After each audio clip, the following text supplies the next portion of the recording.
Et puis, jour de match pour nos Bleus de rugby à 15. C'est aujourd'hui que la France défie l'Irlande pour une place en demi-finale de Coupe du Monde. Et donc, avec nous, Maxime, pour en parler dans notre Café des Sports, une invitée exceptionnelle, Safi Ndiaye. Bonjour. Bonjour. Alors merci d'être avec nous ce matin. Juste pour nos auditeurs, je rappelle quand même votre palmarès, 75 sélections en bleu, 3 tournois destination votre actif, dont 2 grands chelems, et puis vous avez participé à 3 Coupes du Monde. Alors justement, je voulais m'appuyer un petit peu sur votre expérience. Déjà, comment est-ce qu'on aborde un quart de finale de mondial? Parce que c'est un peu une autre compétition qui commence quand même, parce qu'il y a les poules avec des équipes parfois quand même un petit peu plus faibles, mais là c'est du sérieux, on rentre dans le concret. Oui, vraiment, on rentre dans le concret. Là, vraiment, la compétition, j'ai envie de dire, commence. Malheureusement, les écarts sont encore grands en poule. Et c'est vrai que c'est à partir des quarts de finale que les confrontations sont de plus en plus difficiles. Donc oui, comme vous l'avez dit, c'est vraiment une autre compétition. Je pense qu'on oublie ce qui s'est passé en match de poule et on prépare vraiment les matchs les plus importants pour ces quarts. Les Bleus sont notamment confrontés aujourd'hui à l'Irlande. Alors comment est-ce qu'aussi on se prépare face aux Irlandaises? Est-ce qu'elles sont aussi rugueuses, pleines de fighting spirit, comme on dit d'habitude, que leurs homologues masculins, ou c'est un jeu un petit peu différent? Oui, c'est vraiment une identité, je pense, irlandaise qui les caractérise.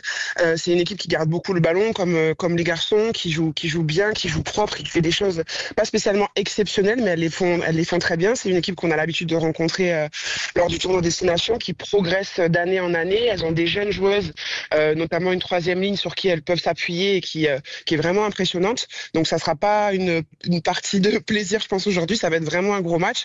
Je pense qu'elles ont vraiment envie de marquer cette Coupe du Monde et de montrer leur bonne forme.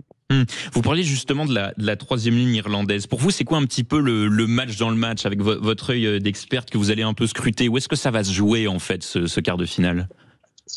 Je pense qu'il va falloir les priver de ballon parce que quand elles ont le ballon, elles le gardent très très longtemps et dans de nombreux temps de jeu. Donc il ne faudra pas qu'on soit juste une équipe qui défend et qui va marquer sur des coups d'éclat. Imposer notre rythme, imposer notre physique. Elles ont une très bonne conquête en touche, donc on va essayer de pouvoir les contrer là-dessus. Et derrière, elles ont des joueuses très rapides qui arrivent du rugby à 7. Donc ça sera, je pense, une très belle confrontation face à nos joueuses aussi, face à Kelly Arbet, face à Johanna Grisé. Voilà, je pense qu'il faut qu'on pense à nous, à notre jeu. Peut-être qu'avec les conditions climatiques, ça va être un peu plus compliqué de proposer un jeu de déploiement ou un jeu qu'on aime faire, qu'on a pu voir contre l'Afrique du Sud avec des offloads. Donc être intelligente, le but aujourd'hui, c'est de gagner, c'est pas de faire spécialement du rugby extraordinaire, mais d'être très pragmatique.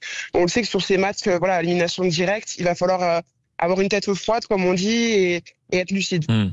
Et pour vous, d'ailleurs, vous parlez de Johanna Grisé. Pour vous, quelle joueuse française peut un peu tirer son épingle dans ce quart de finale et nous faire gagner?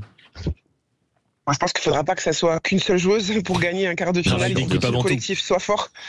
Effectivement, on le voit depuis le début, on s'appuie sur une énorme mêlée, que ce soit les titulaires ou les remplaçantes, c'est vraiment notre fer de lance de cette équipe. On a, je pense, une des meilleures secondes de ligne aussi de la Coupe du Monde avec Manaï Fedéou et Madou Soufal.